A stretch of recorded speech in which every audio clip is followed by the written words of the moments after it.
Well, welcome to the Business Spotlight series. My name is Tanner O'Brien. I'm a senior partner here at Action Coach in Central Texas. And today I'm sitting down with Hal Smith, who is the founder of H Street Digital here in the Austin metro area. I'm so excited to be having some conversation. Hal, thank you so much for really taking the time to be here with me today.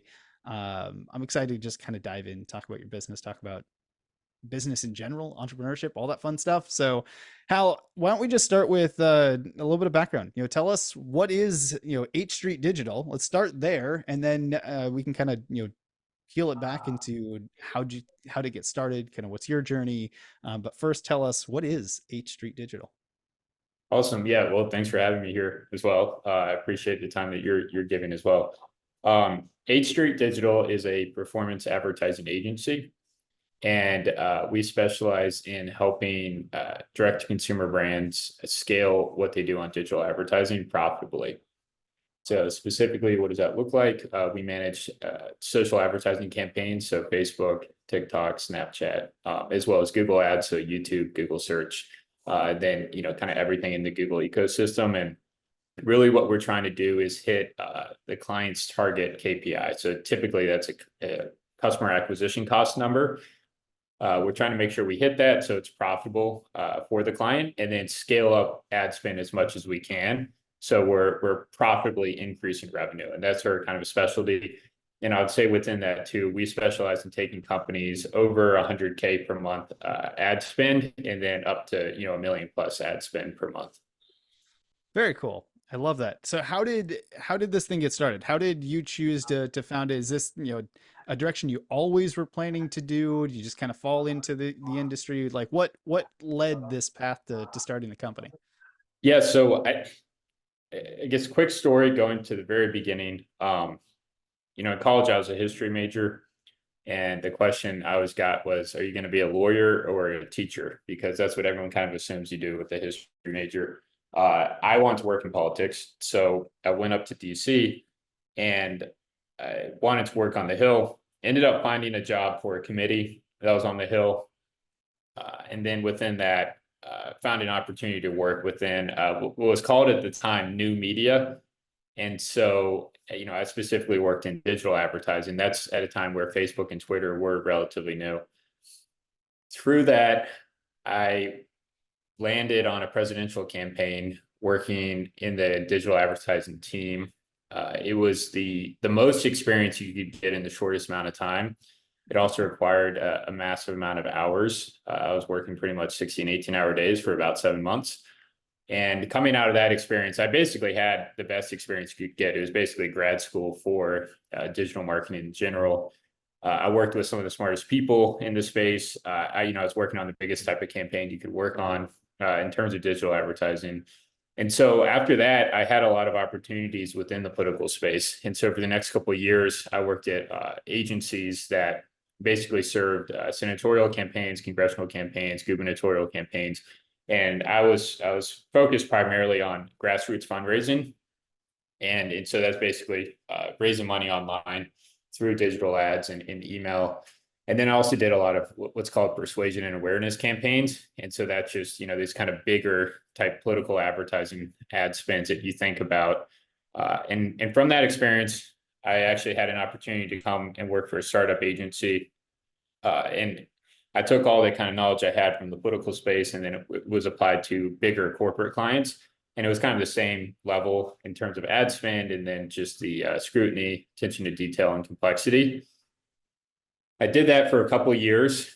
And then at about that time, I realized I've kind of done everything you could do from like an operational standpoint. So I really started to get the itch to start my own agency.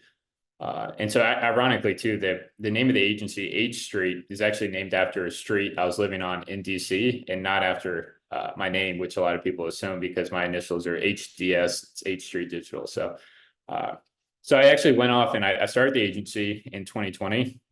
Had a really good first year, but a lot of my clients were actually in the political space, and that all shut down after 2020. And I didn't really know what to do after that. So I had one of my clients actually gave me an offer to come in-house with them. They were an email marketing agency and they weren't doing any ads. I was basically servicing all their clients for ads. And I took the offer, went in house with them for about a year. Really did not enjoy it. Actually, ended up leaving them in less than a year, about 9 months, and then decided to start H Street again. So I really like doubled down on H Street in 2022. And really at that time, it was just me and my laptop, one contractor that was helping me out.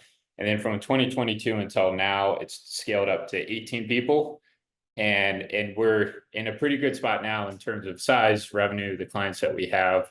And we've kind of focused on this specific area, which is direct to consumer companies scaling up their what's called like direct response advertising campaigns, very focused on the metrics and really data driven performance and just kind of the optimization process to really scale campaigns. And a lot of that I just have leveraged from this political experience with grassroots fundraising. A lot of the same techniques I've applied here, and they've been very effective. So Wow. Now that's a story. I yeah. absolutely love it. I've got so many questions and so many areas that I want to dive into and kind of peel back some layers on. So we'll get through what we can today. Um, but I want to start with the one of the obvious ones that stood out to me. So from would you say middle of 2022 till today, something like that, growing 18 people and kind of scaling the business over what, a year and a half or so. Um, Tell me more about that. How does a business grow that fast in that short period of time? How do you bring on those types of people? Kind of what was your experience going through that level of growth in such a short period of time? So it was tough. Um, and I think that the hardest thing everyone talks about with agencies specifically is agencies are extremely difficult to scale because you're scaling people, and scaling people is one of the hardest things you can do. And that's really the key is how do you scale people and more specifically, how do you scale how they communicate with each other? And that's fundamentally it, right? Um, so with every kind of level in terms of the groups of people, it just changes everything in terms of systems, processes, like how you communicate and how the team is structured. And so for what my experience has been, one single person can really effectively manage 5 people, and so you have a whole structure for, effectively 6 people, and then that changes radically with 12 people, and then it changes again with 18 people. So you basically have to rebuild and restructure everything at each of those inflection points. And there are kind of natural laws around groups and how they work and how the complexity of communication kind of compounds. And you have to really keep that in mind in terms of how you build that out.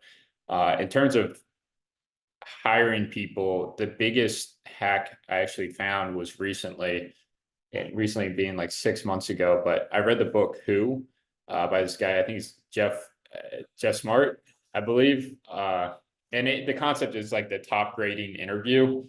But the biggest thing I had to learn was you really truly need to vet and qualify people, and you need to spend a lot of time doing that. And then the other concept, which is hire slow, hire fast. I learned that through some very painful situations throughout that process. Um, and then I think the other thing that was really important was just having a management style and really defining that for yourself and being extremely consistent with that. And really trying to live that every day, because if you slip in terms of your management style and just one day with one person, everything can kind of fall apart. So you need to be 100% with that as well, and have the set of values that you're always going to follow. And I think with that too, that kind of another big thing that allowed us to successfully kind of operate at 18 people is introduce a culture.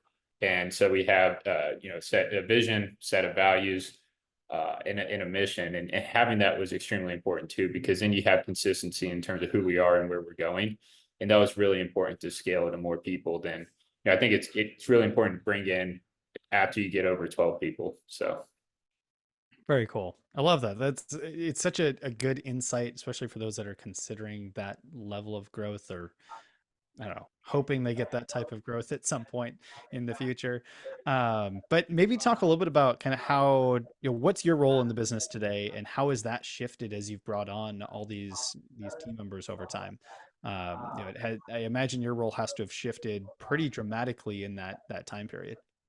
it has. And so I'm going to reference another book here, and I read a lot. So this is a very common thing that I just reference books. But there's a book called The E Myth.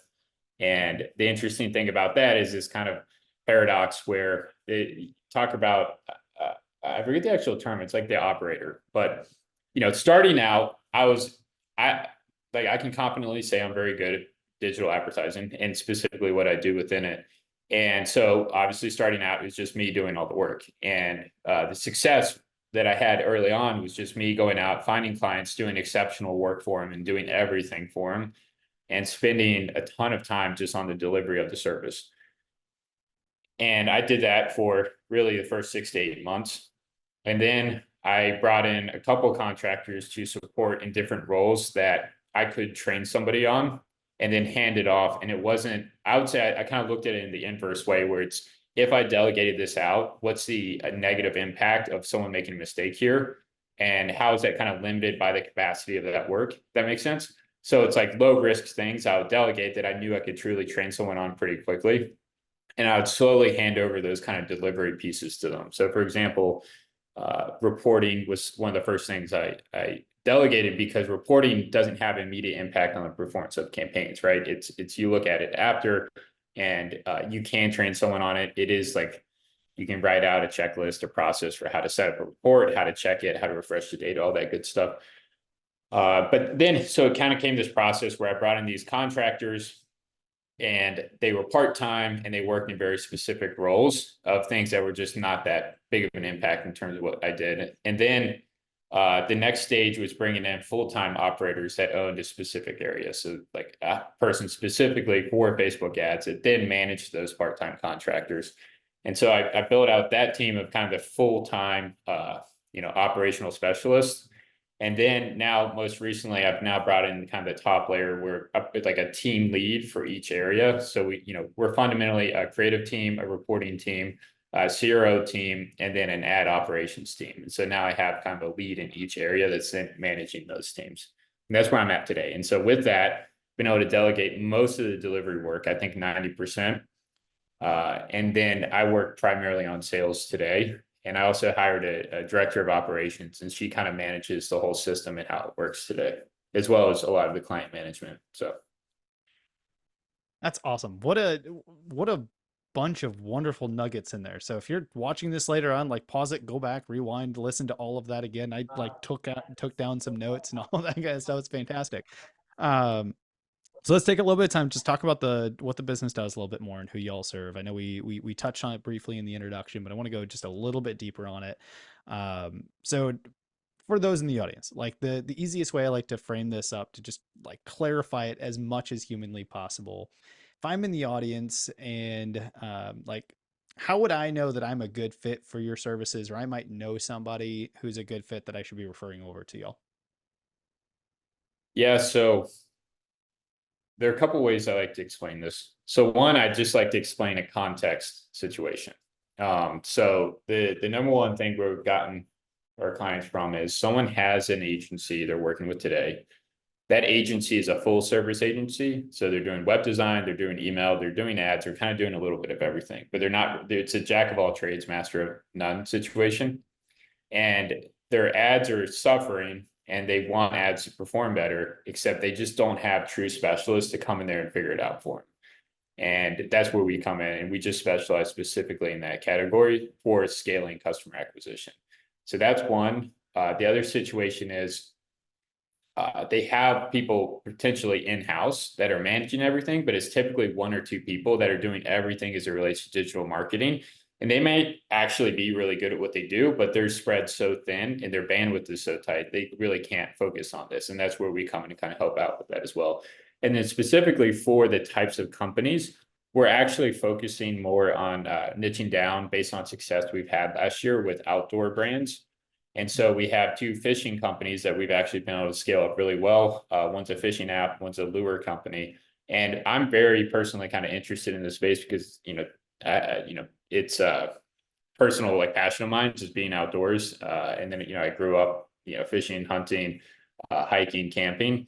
And so that's a space we're really interested in. And we've seen a lot of success with the brands we're currently working with. So I would say if it's a consumer brand that's in that area of generally like outdoors, apparel or accessories, we're very interested in working with those types of companies.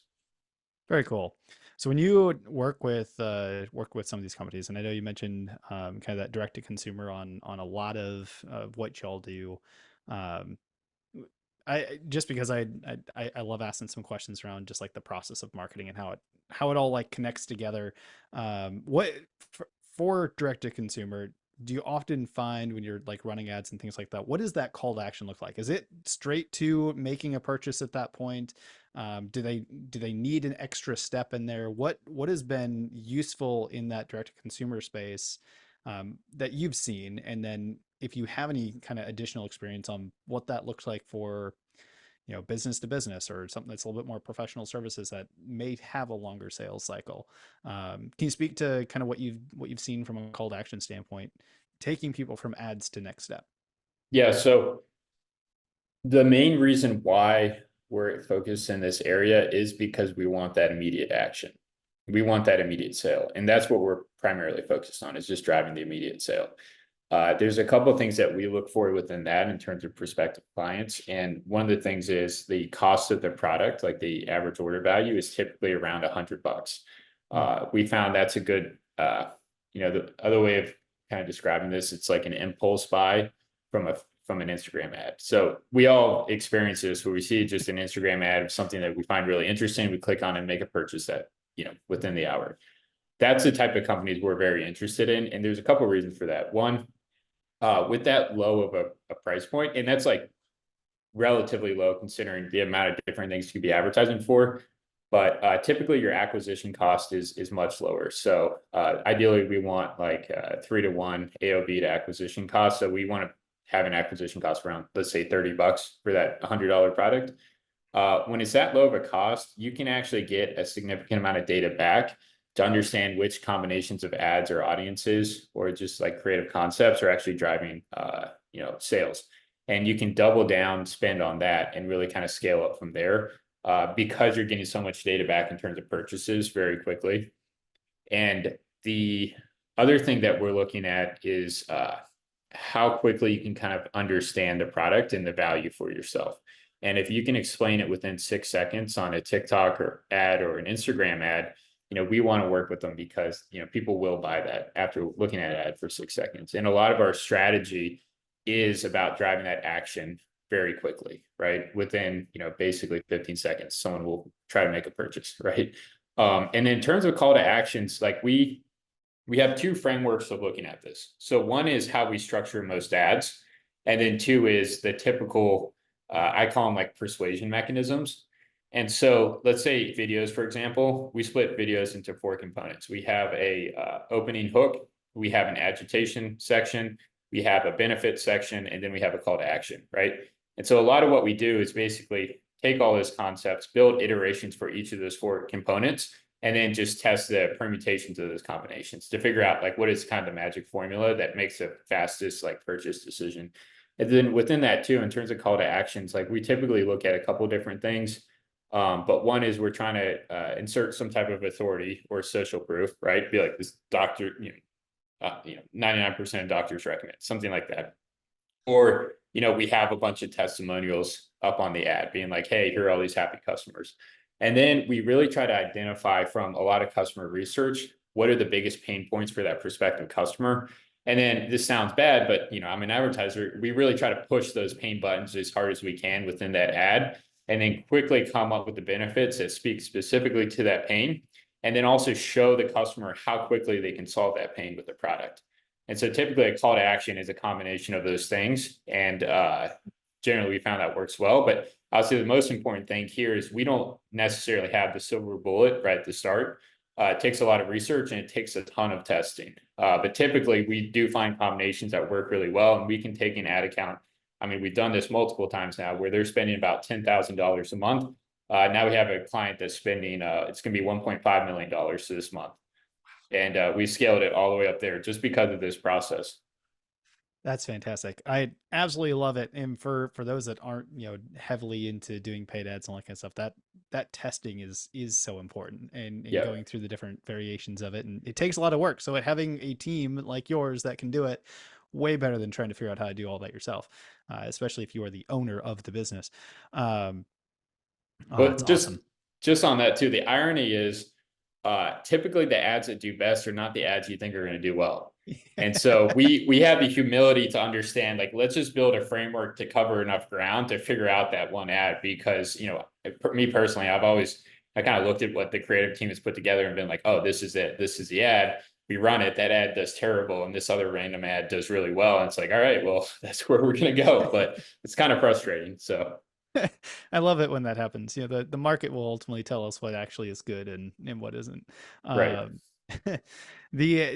when you go through this process, is it when they make that initial purchase, or they click the button, they get through the call to action there, is that traditionally kind of where y'all end, or do you help or give any guidance on, you know, these brands and these businesses to, you know, hey, you should do an upsell to the cart here, you should cross sell this, or now that they've made a purchase, we've got them in the database and we need to remarket to them and show them different ads. Like, does that kind of come into kind of what y'all do as well, or does that start to kind of get into a different realm? No, great question. We do that as well. And quite frankly, I found that part of the business in terms of you know, customer engagement is actually significantly more important than what we did.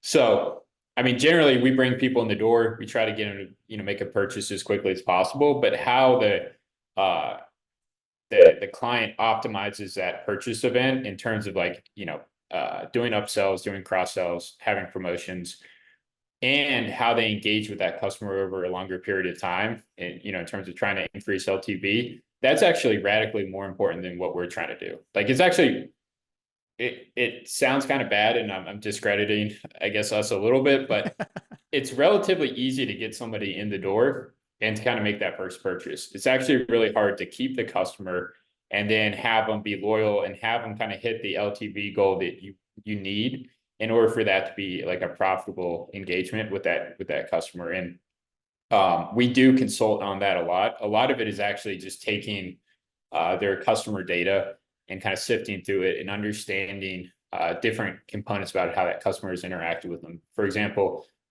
you can have a profile of a customer based on which channels they come in first, what products they purchase first, how frequently they purchase certain products. You can look at like a data set and be like, hey, you know, everyone comes in and buys product A, but we noticed that like 60% of these people eventually buy product B maybe 6 months ago. So it's like, okay, why don't we then set up an email campaign and go ahead and promote product B as part of this kind of like workflow once that person comes in, right? We do a lot of work in that space, as well as we're doing a lot more in terms of researching offer strategies. And so not only like what's a price point that is gonna, you know, kind of be that tipping point in terms of improving conversion rates, but then two, how does it actually impact the business? Because, you know, you can kind of provide the most radical offers out there, you know, like 90% off, but then it could ultimately really mess up the long-term success of the Yeah. business. So there's a lot of kind of back end work that needs to be done on just the economics of the business and really understanding like the optimal kind of offer point in terms of pricing, how you do the messaging around it, as well as the actual impact on profit. So Oh, that's fantastic. I love that y'all bring that knowledge and expertise in looking at things that maybe the business is looking at, maybe they're not, but being able to kind of identify some of those gaps and help them fill it. Um, we could totally sit here and I could ask you so many questions. It'd be fantastic. But before we shift into some rapid fire questions, you know, I got to ask you, when you look at the next 3 to 5 years, where's the business heading? What are you excited about as the business continues to grow, and what's it look like in the next 3 to 5 years? I'm I'm most excited about the creative side of things. So a little bit of context here with digital advertising platforms. I will say that the AI kind of delivery components of these platforms have made it actually really easy to set up and run campaigns. The true value that I believe agencies provide today is just creativity in terms of like the ads you put out there and then the testing structure that you use. We're investing a lot in the creative team, really building that out. And I think that is going to be a massive advantage for us going forward. I think the agencies that do best in terms of creative, specifically, well, really generally, but also too, just creative tailored towards these specific platforms will do the best in terms of driving the most sales. And then the other thing I'm really excited about is just, well, honestly, just doubling down on these other quote unquote high impact levers we know are really important for businesses. So to your question too, like, you know, doing more to maximize customer lifetime value, doing more in terms of their email program, their text program, helping them out more in terms of their customer analytics. And I think that's going to be really powerful as well. And then I'm really interested in the leverage that AI provides. Mm. And I think a lot of it has to do with the creative side as well, because, historically creative production time and cost is a huge factor. And AI is just radically kind of reducing that. So the ability to have a high volume of outputs in terms of creative iterations is now here. But with that too comes this kind of quality aspect that we're still very focused on in terms of having a team still working with AI to develop these creative assets. But I think that's gonna be really powerful. Like the cost around developing ad creative is just almost not, it's going to go to zero basically, which is really interesting. So Yeah, it's really cool. All right, so I'm going to shift us over to a few rapid fire questions as we start to wrap up. Just kind of pull out some additional wisdom nuggets that we've already covered a ton that people should be pulling out, but these will ideally make a few very clear for the audience. First one, when you look at kind of your journey through, through the political space and going through digital marketing and all of that to founding the company and building what you have so far, what would you say for you has been kind of your key to success? for me, it's just like having a lot of discipline in terms of my daily routine. Because, just I know these are rapid fire, but quickly, when you're dealing with so much uncertainty and kind of chaos, especially in like the kind of the startup space, it's really important to have consistency somewhere. And for me, it's like my routines during the day.